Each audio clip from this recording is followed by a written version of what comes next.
പ്രണാമം. ഞാൻ Malu's P T Mohan എന്ന യൂട്യൂബ് ചാനലിലേക്ക് ഏവർക്കും സഹർഷം സ്വാഗതം. ആചാര്യ ഡോക്ടർ മോഹൻജി എല്ലാവർക്കും സുപരിചിതനാണല്ലോ. അദ്ദേഹം ഒരുപാട് വിഷയങ്ങളിൽ അറിവുള്ള ആളാണ്. ആധ്യാത്മിക ആചാര്യനും ഹോമിയോപ്പതി ഫിസിഷ്യനും മനഃശാസ്ത്ര കൗൺസിലറും ഹിപ്നോതെറാപ്പിസ്റ്റും റെക്കി ഹീലിംഗ് മാസ്റ്ററും ജ്യോതിഷിയും പെൻഡുലത്തിന്റെയും വാസ്തുവിന്റെയും എക്സ്പെർട്ടും കൂടിയാണ്. ജാതകം, വിവാഹപ്പൊരുത്തം, മുഹൂർത്തം എന്നിവ കമ്പ്യൂട്ടറിൽ തയ്യാറാക്കി കൊടുക്കുന്നു. നാമജ്യോതിഷം, സംഖ്യാജ്യോതിഷം തുടങ്ങിയവയിലും വിദഗ്ധനാണ് അദ്ദേഹം. ശംഖു ജ്യോതിഷപ്രകാരം പ്രശ്നം നോക്കിക്കൊടുക്കുന്നു. ഒരു വാസ്തു ആചാര്യനായ ഇദ്ദേഹം കമ്പ്യൂട്ടറിൽ വാസ്തു പ്ലാൻ തയ്യാറാക്കി കൊടുക്കുന്നുണ്ട്.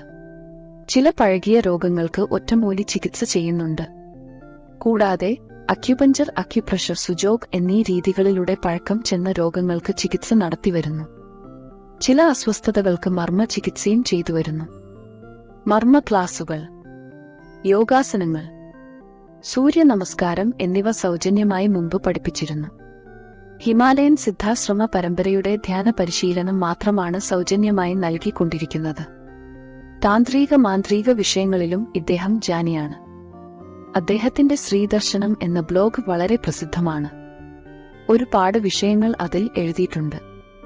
അതിൽ ലൈംഗിക വിഷയങ്ങളും ആത്മീയ വിഷയങ്ങളും മനഃശാസ്ത്ര വിഷയങ്ങളും കൂടാതെ മറ്റു പല വിഷയങ്ങളും, കവിതകളും ചെറുകഥകളും എല്ലാം എഴുതിയിട്ടുണ്ട്. അവ പലതും പ്രസിദ്ധങ്ങളുമാണ്. അദ്ദേഹത്തിന് സ്പോട്ടിഫൈയിൽ പോഡ്കാസ്റ്റ് പ്രക്ഷേപണം ഉണ്ട്. നിങ്ങൾ ആദ്യമായിട്ടാണ് ഈ ചാനൽ കാണുന്നതെങ്കിൽ സബ്സ്ക്രൈബ് ചെയ്യാനും ലൈക്ക് ചെയ്യാനും ഷെയർ ചെയ്യാനും മറക്കരുത്. അവ ഈ ചാനലിന് ഒരു പ്രചോദനം ആകും. തുടർന്ന് ആചാര്യ ഡോക്ടർ മോഹൻജിയുടെ പ്രഭാഷണം അവസാനം വരെ കേൾക്കുക. നന്ദി. എല്ലാവർക്കും എൻ്റെ വിനീത പ്രണാമം. എല്ലാവർക്കും എൻ്റെ ഈ ചാനലിലേക്ക് സഹർഷം സ്വാഗതം. ഞാൻ ആചാര്യ ഹോമിയോപ്പതി ഡോക്ടർ മോഹൻ, തൃശ്ശൂർ. ഇന്ന് ഞാൻ ജ്യോതിഷത്തിനെ കുറിച്ച് തന്നെയാണ് സംസാരിക്കാൻ ഉദ്ദേശിക്കുന്നത്. ഈ പുതിയ എപ്പിസോഡിലേക്ക് വീണ്ടും സഹർഷം ഒരിക്കൽ കൂടി നിങ്ങളെ സ്വാഗതം ചെയ്യുന്നു. ജ്യോതിഷം ജീവിതത്തിലെ പല പ്രശ്നങ്ങൾക്കും മുൻകൂട്ടി അറിയാനുള്ള ഒരു ഗൈഡ് ആയിട്ട് മാത്രം നമ്മൾ കണക്കാക്കിയാൽ മതി. ഞാനിതിവിടെ പറയാൻ ഉദ്ദേശിക്കുന്നത് വിശ്വാസികൾക്ക് മാത്രമാണ്. ഞാൻ ഇന്നലെ പറഞ്ഞു, വിശ്വാസികളും അന്ധവിശ്വാസികളും അവിശ്വാസികളും എല്ലാം ഇന്നലെ ഞാൻ പറഞ്ഞു, എല്ലാം ഒന്ന് തന്നെയാണ്. എല്ലാം വിശ്വാസം തന്നെയാണ്. ഈ വിശ്വാസത്തിൽ തന്നെയാണ് നാം എല്ലാം ഇത് കണ്ട് വരുന്നത്. നമ്മുടെ ജീവിതത്തിലെ ദുരിതങ്ങൾക്ക് കാരണം അത് അന്വേഷിച്ച് പോകുവാനാണ് നമ്മളെല്ലാവരും തിടുക്കം കാണിക്കുന്നത്. കാരണം നമ്മൾ ഒരിക്കലും സന്തോഷവാനോ ആനന്ദവാനോ ആനന്ദവതിയോ സന്തോഷവതിയോ ആയിരിക്കുന്നില്ല. അത് നമുക്ക് ലഭിക്കണമെന്നുണ്ടെങ്കിൽ നമുക്ക് പൂർണ്ണമായും നമുക്ക് യോഗ, ധ്യാന പരിശീലനങ്ങൾ ആവശ്യമാണ്. അതിൽ കൂടി മാത്രമാണ് നമുക്ക് ഉയർന്ന നിലയിലേക്ക് പോകുവാനായിട്ട് കഴിയുകയുള്ളൂ. അല്ലാത്ത പക്ഷം നമ്മൾ രോഗ ദുരിത പൂർണ്ണമായിട്ടുള്ള ജീവിതത്തിൽ കൂടെ തന്നെയാണ് മുന്നേറുവാൻ സാധിക്കുന്നത്. കാരണം പൂർവജന്മ ഫലങ്ങൾ അല്ലെങ്കിൽ പൂർവജന്മത്തിലുള്ള കർമ്മങ്ങൾ നമ്മളെ പിന്തുടരുന്നത് കൊണ്ടാണ് നമ്മളെ അത് അനുഗമിക്കുന്നത്. അവ നമ്മളെ പിരിവിടാതെ നമുക്ക് വന്നുകൊണ്ടിരിക്കുന്നത്. നമ്മുടെ ജീവിതത്തിൽ മുന്നേറണം എന്നുണ്ടെങ്കിൽ ശരിയായിട്ടും നമുക്ക് സാധന, ഉപാസന എല്ലാം വേണം. ഉപാസന എന്ന് വെച്ച് കഴിഞ്ഞാൽ അടുത്ത് ആസന ഇരിക്കുക. കാരണം വെച്ചാൽ ഈശ്വരൻ്റെ അടുത്ത് ഇരിക്കുക. അതാണ് നമുക്ക് ഏറ്റവും ശാശ്വതമായുള്ള ഏറ്റവും പ്രധാനപ്പെട്ട ഒരു കാര്യം. നമ്മൾ ആരും അത് ചിന്തിക്കാറില്ല, ചെയ്യാറുമില്ല. അതുകൊണ്ടാണ് നമ്മൾ പലപ്പോഴും എന്ത് ചെയ്യുന്നത്, ഈ ദുരിതത്തിനും രോഗത്തിനും അടിമപ്പെട്ട് പോകുന്നത്. നമ്മൾ ഒരു സാധകനായി തീർന്നു കഴിയുമെങ്കിൽ നമുക്ക് ഗുരുവിൻ്റെ, ഈശ്വരൻ്റെ കൃപയും കടാക്ഷവും നമ്മളിലേക്ക് വന്നു നിറയും. തന്മൂലം നമുക്ക് സദാ ആശ്വാസവും സന്തോഷവും ആനന്ദവും നമുക്ക് ലഭിക്കും. ഞാൻ ഇത്രയും പറഞ്ഞു വന്നത് നമ്മുടെ ദുരിതങ്ങളുടെ കാര്യങ്ങളെ കുറിച്ചിട്ടാണ്. നമുക്ക് ശംഖുജ്യോതിഷത്തിലേക്ക് കടക്കുകയാണെങ്കിൽ ഏത് ജ്യോതിഷമായാലും കുഴപ്പമില്ല. ഞാനിവിടെ ഉപയോഗിക്കുന്നത് ഇപ്പോൾ ശംഖുജ്യോതിഷമാണ്. മറ്റേ ജ്യോതിഷം അറിയാമെന്നുണ്ടെങ്കിലും അതിനേക്കാൾ കൂടുതൽ ഫലപ്രദമായിട്ടും കൃത്യമായിട്ടുള്ള ഫലങ്ങൾ നൽകാൻ കഴിയുന്നതും ശംഖുജ്യോതിഷത്തിൽ കൂടെ മാത്രമാണ്. കാരണം പണ്ടും ഇന്നും ആളുകൾ ഉപയോഗിക്കുന്നത് പലതരത്തിലുള്ള മൂർത്തികളെ ഉപയോഗിച്ചുകൊണ്ടുള്ള കാര്യങ്ങളാണ് ഉപയോഗിക്കുന്നത്. കൂടുതലും ദ്രാവിഡ മാന്ത്രികം അല്ലെങ്കിൽ ദ്രാവിഡകരമായിട്ടുള്ള കാര്യങ്ങളാണ് ചെയ്യുന്നത്. നമുക്ക് ഉപദ്രവങ്ങൾ ഉണ്ടാക്കുന്നത് പലപ്പോഴും ദ്രാവിഡ മാന്ത്രികന്മാരാണ്. കാരണം കല്ലിരക്കോട് തൊട്ട് അങ്ങനെയുള്ള ചില മലദൈവങ്ങളുടെ തൊട്ട് അങ്ങനത്തെ ചില മൂർത്തികൾ വെച്ചുകൊണ്ടാണ് നമുക്ക് ഉപദ്രവങ്ങൾ ഉണ്ടാക്കുന്നത്. അതെല്ലാം കൃത്യമായിട്ട് അറിയാവുന്ന സംഗതികൾ ശംഖുജ്യോതിഷത്തിൽ കൂടെ മാത്രമാണ് എളുപ്പം സാധിക്കുന്നത്. മറ്റ് ജ്യോതിഷത്തിൽ ഇല്ല എന്നല്ല പറയുന്നത്, ശംഖുജ്യോതിഷത്തിലാണ് അതിനുള്ള കാര്യങ്ങളൊക്കെ നമുക്ക് കൂടുതൽ വ്യക്തമാക്കിയിട്ട് പറയാൻ സാധിക്കുന്നത്. അറുകൊലയെ കുറിച്ചിട്ട് ഞാൻ കഴിഞ്ഞ അധ്യായത്തിൽ പറഞ്ഞിരുന്നു. ഈ അറുകൊലയ്ക്ക് നമ്മുടെ ഇവിടെ പറയുന്ന മറ്റൊരു സ്ഥലത്ത് തിരുവനന്തപുരം ഭാഗത്ത് പറയുന്നത് മാടൻ എന്നാണ്. കാരണം പലപ്പോഴും ഈ ചൊവ്വാഴ്ച മരണമുണ്ടാകുന്ന ആത്മാക്കൾ, അതുപോലെ തന്നെ ദുർമരണങ്ങൾ സംഭവിച്ചിട്ടുള്ള ആത്മാക്കൾ, ഇവരൊക്കെയാണ് മോക്ഷം കിട്ടാതെ അറുകൊലകളായിട്ട് തീർന്നിരിക്കുന്നത്. അവരെല്ലാം ശരിക്കും നിഗൂഢമായിട്ടുള്ള ഒരു ഗുണ്ടാസംഘം പോലെയാണ് അവർ പ്രവർത്തിക്കുന്നത്.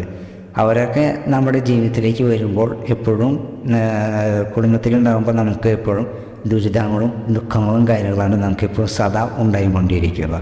അതുപോലെ തന്നെയാണ് അവരെ കൊണ്ടുള്ള ഉപദ്രവം. അവരെ കൊണ്ടുപോയിട്ട് സാധാരണ ഒതുക്കി നിർത്താനായിട്ട് ആർക്കും സാധിക്കില്ല. പലരും വലിയ മഹാപൂജകളൊക്കെ ചെയ്യാമെന്നും പറഞ്ഞ് പണം വാങ്ങി പോകും എന്നല്ലാതെ കണ്ട് അവരെ ഒന്നും ഉപദ്രവങ്ങൾ നിർത്താനായിട്ട് സാധിക്കില്ല. നിങ്ങൾക്ക് ഒരു കാര്യം ശ്രദ്ധിച്ചു കഴിഞ്ഞാൽ അറിയാം, ഈ ഫലം ഇപ്പോൾ ഈ ജ്യോതിഷപ്രകാരം നമ്മളൊരു ഫലം പറയുന്നുണ്ടെങ്കിൽ അത് 6 മാസത്തേക്കാണ് അതിൻ്റെ കാലാവധി ഉണ്ടാവുക. അത് കഴിഞ്ഞാൽ വീണ്ടും പരിശോധിക്കുകയാണെങ്കിൽ ചിലപ്പോൾ തുടർന്ന് കാണാം, ചിലപ്പോൾ അത് കഴിഞ്ഞിട്ടുണ്ടായിരിക്കും. അതുപോലെ മാന്ത്രികപരമായിട്ടും ചെയ്യുമ്പോൾ ഉപദ്രവിക്കുമ്പോൾ അതും ഒരു 6 മാസം കഴിഞ്ഞാൽ വീണ്ടും അതിൻ്റെ ആ ശക്തി കുറഞ്ഞു പോകും. വീണ്ടും അവർക്ക് അത് ശക്തിപ്പെടുത്തുകയോ അല്ലെങ്കിൽ സംഘടിപ്പിക്കുകയോ ഒക്കെ ചെയ്യേണ്ടതായിട്ട് വരുന്നുണ്ട്. അങ്ങനെയൊക്കെ വരുന്ന സന്ദർഭങ്ങളിലാണ് ഈ ദോഷങ്ങൾ നീണ്ടു പോകുന്നത്. ഒരാളെയും ദീർഘകാലം അല്ലെങ്കിൽ ആജീവാനന്ദം ഉപദ്രവിക്കാനായിട്ട് കഴിയുകയില്ല. അപ്പോൾ നമുക്ക് ഏറ്റവും ഉയർന്ന നിലയ്ക്ക് പോകാൻ കഴിയുന്നത് നമ്മുടെ സാധനകൾ ഉറപ്പിക്കുക എന്നുള്ളതാണ്. ഞാൻ പല സാധനങ്ങളും ചെയ്തിട്ടുള്ള ആളായതുകൊണ്ട് ഞാൻ അനുഭവസ്ഥനായിട്ടുള്ള കാര്യമുണ്ട്. നമ്മുടെ ദുരിതങ്ങളിൽ നിന്നും പൂർണ്ണമായിട്ടുള്ള മോചനം ലഭിക്കാനായിട്ട് നമുക്ക് സാധന തന്നെയാണ് ആവശ്യം. പല മാന്ത്രികരുടെയോ അല്ലെങ്കിൽ താന്ത്രികരുടെയോ പിന്നാലെ പോയത് കൊണ്ടോ നമുക്ക് ഒരിക്കലും ശാശ്വതമായിട്ടുള്ള പരിഹാരം ഉണ്ടാവുകയില്ല. സർപ്പദോഷം, അതുപോലെ തന്നെ അറുകൊലയുടെ ഉപദ്രവം, അതുപോലെ തന്നെ ചാത്തൻ, ചാമുണ്ടി, അങ്ങനെ പറവേണ്ട അങ്ങനെ ഒരുപാട് ദോഷങ്ങൾ നമുക്കുണ്ട്. പിന്നെ വരുന്നതാണ് നമുക്ക് ഇന്നത്തെ കാലത്ത് അത് വളരെ കുറവാണ് കൈവിഷം കൊടുക്കുക എന്ന് പറയും. ഇന്നത്തെ കാലത്ത് ആരും അങ്ങനെ അത് അധികം ചെയ്യാറില്ല. പ്രയോഗത്തിൽ കൊണ്ടുവരാനായിട്ട് സാധിക്കാൻ വളരെ ബുദ്ധിമുട്ടാണ്. പണ്ടൊക്കെ നമുക്ക് എളുപ്പത്തിൽ ചെയ്യാമായിരുന്ന സംഗതി ആയിരുന്നെങ്കിലും ഇന്ന് അതിന് അങ്ങനെ ചെയ്യാനായിട്ട് അത്ര എളുപ്പമില്ല, ചെയ്യാൻ ആരും അങ്ങനെ മെനക്കെടാറുമില്ല. അപ്പോൾ കൈവിഷം എന്നുള്ളത് ഇപ്പോൾ ആരെങ്കിലും പറഞ്ഞു കഴിഞ്ഞാൽ നമ്മളതിൽ വിശ്വസിക്കുകയോ അല്ലെങ്കിൽ അതിൻ്റെ പിന്നാലെ പോകേണ്ടതായിട്ട് എനിക്ക് തോന്നുന്നില്ല.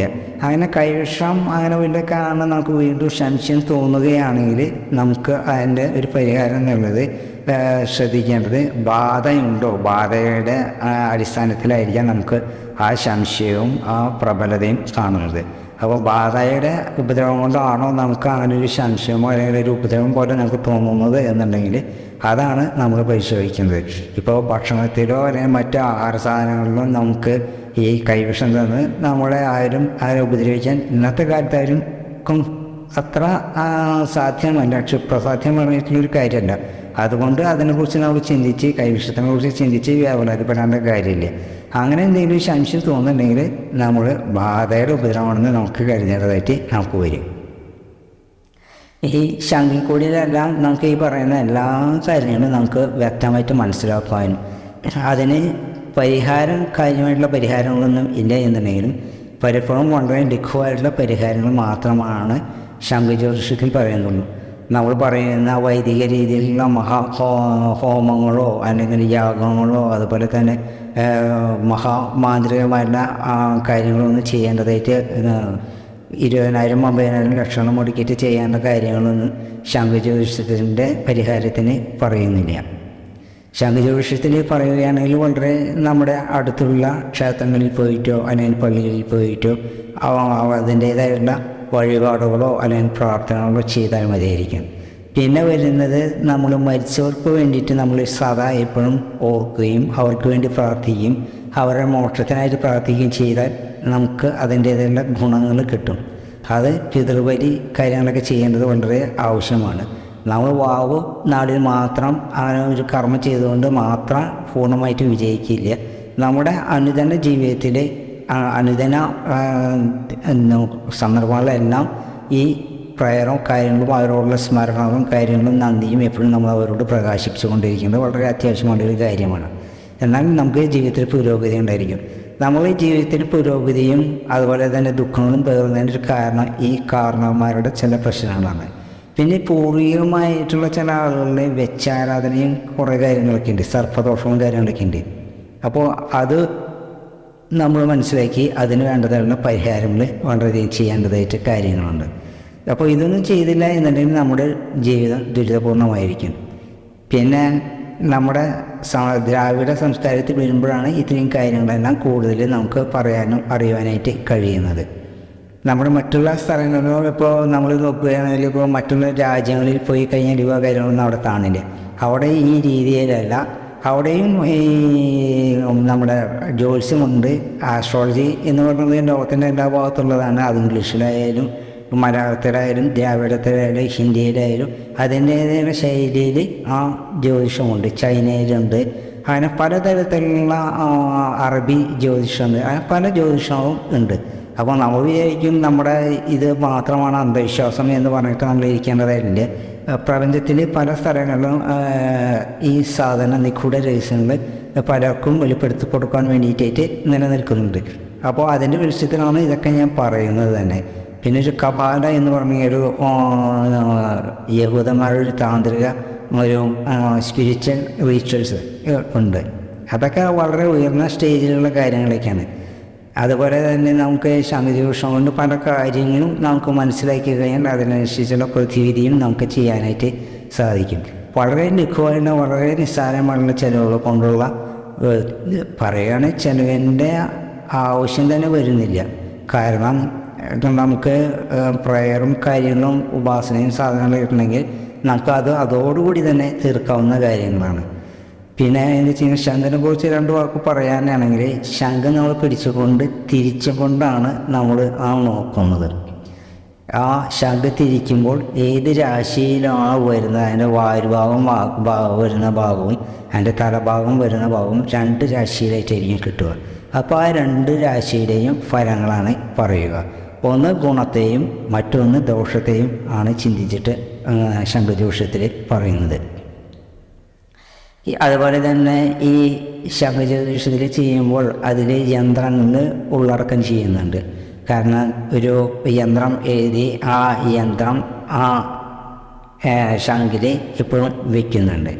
അത് വളരെ പഞ്ഞിയൊക്കെ വെച്ച് അതുപോലെ തന്നെ തെന്മെഴുക് വെച്ച് അടച്ച് ഭദ്രമാക്കിയിട്ടാണ് വയ്ക്കുക.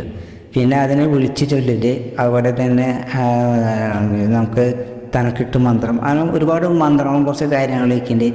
വിളിച്ച് ചൊല്ലിട്ട് അങ്ങനെ കുറേ കാര്യങ്ങളൊക്കെ ഉണ്ട്. അതിന് ശേഷമാണ് നമുക്കിത് ചെയ്യുന്നത്. അതുകൂടാണ്ട് തന്നെ ശംഖുജ്യോതിഷത്തിൻ്റെ ഭാഗമായിട്ട് തന്നെ എന്ന് പറയാം. പക്ഷേ എന്നാലും ശംഖുജ്യോതിഷമായിട്ട് ബന്ധമില്ലാത്തൊരു സാന്നിധ്യമാണ്. നമ്മുടെ നവധാന്യങ്ങളിൽ ഏതെങ്കിലും ഒരു ധ്യാനം എടുത്തിട്ട് ആ ധ്യാനം എടുത്തിട്ട് നമ്മൾ എന്ത് ചെയ്യുന്നിട്ടുണ്ടെങ്കിൽ അത് ഒരു മുറത്തിൽ 4 ഭാഗമാക്കിയിട്ട് വയ്ക്കും. അപ്പോൾ ആ ഇതിൽ നിന്ന് കിട്ടുന്ന ഫലപ്രവചനങ്ങളുണ്ട്. അത് ഞാൻ കഴിഞ്ഞ അധ്യായത്തിൽ പറഞ്ഞിട്ടുമാണ്. അത് വെറുതെ ഒന്നുകൂടി റിപ്പീറ്റ് ചെയ്യണമെന്ന് മാത്രമേ ഉള്ളൂ.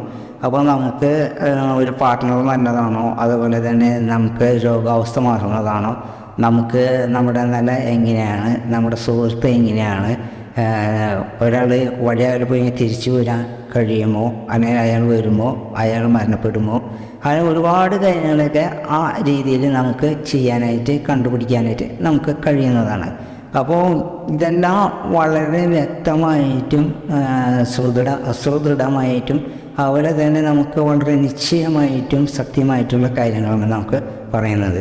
പക്ഷേ ഈ ശംഖുജ്യോതിഷം നോക്കുന്ന ഒരാൾക്ക് നല്ലൊരു സാധകനും ഉപാസകനൊക്കെ ആയിരിക്കണം, എന്നാലാണ് അത് ശരിക്കും നമുക്ക് തെളിഞ്ഞ് കിട്ടുകയുള്ളൂ. വെറുതെ ശംഖ് തിരിച്ചത് കൊണ്ട് നമുക്കത് സത്യമായിട്ട് കിട്ടുകണം എന്നില്ല.